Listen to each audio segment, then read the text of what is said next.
S Vijayakumar കൂടി ചൂരൽമലയിൽ നിന്ന് നമുക്കൊപ്പം ചേരുകയാണ്. വിജയകുമാർ. എസ് കേന്ദ്രമന്ത്രി സുരേഷ് ഗോപി ഇവിടുന്ന് ഇപ്പോൾ ചൂരൽമലയിൽ നിന്ന് മുണ്ടക്കൈ ഭാഗത്തേക്കാണ് പോയത്. മുണ്ടക്കൈയിൽ അദ്ദേഹം സന്ദർശനം നടത്തും. മുണ്ടക്കൈയിൽ നിന്ന് കുറച്ചുകൂടി മുകളിൽ പുഞ്ചിരിമട്ടത്തുകൂടി അദ്ദേഹം പോയേക്കുമെന്നാണ് അറിയുന്നത്. ഇതിന്റെ പ്രഭവ കേന്ദ്രത്തിലേക്ക് അദ്ദേഹം പോകുമെന്ന് അറിയുന്നു. ഈ VIP വിസിറ്റ് നമ്മൾ കഴിഞ്ഞ ദിവസങ്ങളിൽ കണ്ടതാണ്. ഇവിടെ അങ്ങനെ ഒരു പ്രതീതിയില്ല. ഒരു വണ്ടി, ഒരു പോലീസ് വാഹനം, അതല്ലെങ്കിൽ അതിനോടൊപ്പം മറ്റൊരു വാഹനം, അത്രയേ ഉള്ളൂ. ഇന്നും 2 വാഹനം മാത്രമേ ഉള്ളൂ. കൂടുതൽ വലിയ ഫോഴ്സിനെ ഒന്നും ഒപ്പം കൊണ്ടുപോയിട്ടില്ല. അദ്ദേഹം മടങ്ങി വന്ന ശേഷം ഇവിടെ മാധ്യമങ്ങളെ കാണാനാണ് ഇപ്പോഴത്തെ നിലയിൽ സാധ്യത. അവിടെ വെച്ച് സംസാരിച്ചേക്കില്ല എന്നറിയുന്നു.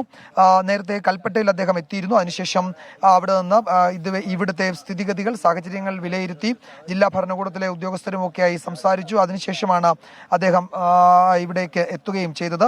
ഇപ്പോൾ ഈ ആർമിയുടെ താൽക്കാലിക പാലത്തിലൂടെ മുകളിലേക്ക് പോയിരിക്കുകയാണ്. ആദ്യം മുണ്ടക്കൈയിലെ ഈ ദുരന്തബാധിത മേഖലകൾ സന്ദർശിക്കും. അവിടുത്തെ റെസ്ക്യൂ പ്രവർത്തനങ്ങൾ വിലയിരുത്തും.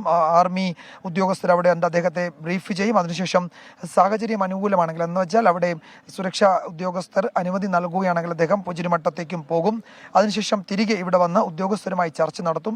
പിന്നീടായിരിക്കും അദ്ദേഹത്തിന്റെ ഒരു പ്രതികരണം ഉണ്ടാവുക. നേരത്തെ ശ്രീജിത്ത് പറഞ്ഞതുപോലെ ഇത് ദേശീയ ദുരന്തമായി പ്രഖ്യാപിക്കണമെന്ന ആവശ്യം സംസ്ഥാന സർക്കാരും പ്രതിപക്ഷവും ഒരുപോലെ ആവശ്യപ്പെട്ടിട്ടുണ്ട്. ഗവർണർമാരുടെ സമ്മേളനത്തിൽ കേരള ഗവർണറും ഇതേ ആവശ്യം മുന്നോട്ട് വച്ചിരുന്നു. ഇക്കാര്യത്തിൽ കേന്ദ്രം ഇതുവരെ ഒരു അനുകൂല പ്രതികരണം നടത്തിയിട്ടില്ല എന്ന വിമർശനം ഉയരുന്നുണ്ട്. ആ ഒരു പശ്ചാത്തലത്തിൽ എന്തായിരിക്കും സുരേഷ് ഗോപി ഇക്കാര്യത്തിൽ ഒരു വിശദീകരണം നൽകുക, പ്രതികരണം നൽകുക എന്നത് നിർണായകമാണ്. നേരത്തെ കേന്ദ്രമന്ത്രി ജോർജ് കുര്യൻ ഇവിടെ എത്തിയിരുന്നു. അദ്ദേഹം ഈ കേന്ദ്ര സർക്കാരിന്റെ നിർദ്ദേശപ്രകാരമാണ്, എന്ന് വെച്ചാൽ പ്രധാനമന്ത്രിയും കേന്ദ്ര ആഭ്യന്തരമന്ത്രിയും നിർദ്ദേശിച്ചതനുസരിച്ചാണ് ഇവിടേക്ക് എത്തുകയും ഇവിടുത്തെ വിവരങ്ങൾ, അതായത് ഈ ദുരന്തം എത്രത്തോളം ഭീകരമാണ്, ഈ നാടിനെ എത്രത്തോളം ബാധിച്ചു എന്നത് സംബന്ധിച്ച ഒരു റിപ്പോർട്ട് കേന്ദ്ര സർക്കാരിന് കൈമാറുകയും ചെയ്തു എന്നാണ് നമ്മൾ അറിഞ്ഞത്.